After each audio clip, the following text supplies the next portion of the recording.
So in our last talk, we mentioned the biomechanics of the glenohumeral joint, is what we call the shoulder joint, the ball and socket joint. And we said that when we start using lousy form, we start to fatigue and we wind up grinding these bones together. And that's how these old guys like me wear out their shoulders surfing. It's mainly from paddling. But it has to do with the biomechanics, and there is something we can do, and it forms at the mid-back. The mid-back is the thoracic spine.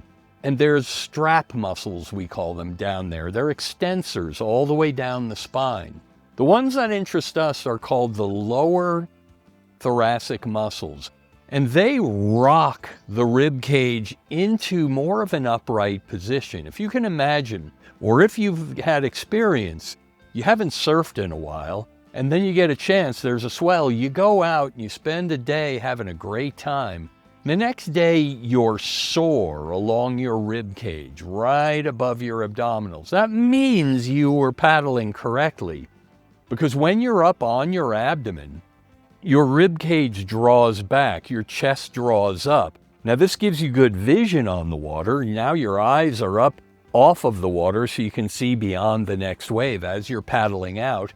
But also, this positioning, this tightening of the lower thoracic muscles puts the shoulder in optimal position. You know, the goal of ergonomics and the goal of sports medicine is always to generate the most power with the least effort.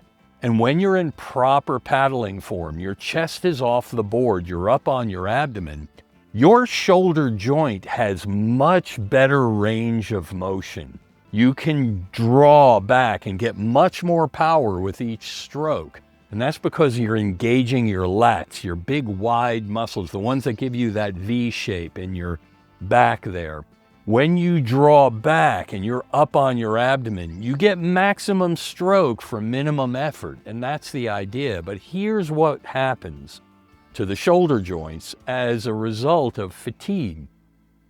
Those lower thoracics hold us in that extended posture, but as we start to wear down over a long session or sessions, our chest drops.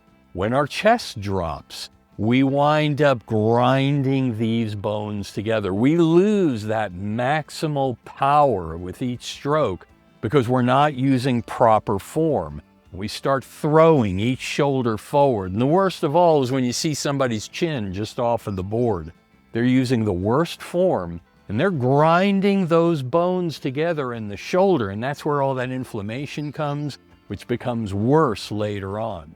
So you'd be interested to find out, how the heck can we strengthen those important parts of the body? In our next talk, we'll talk about how we go about preparing ourselves for proper paddling and proper technique.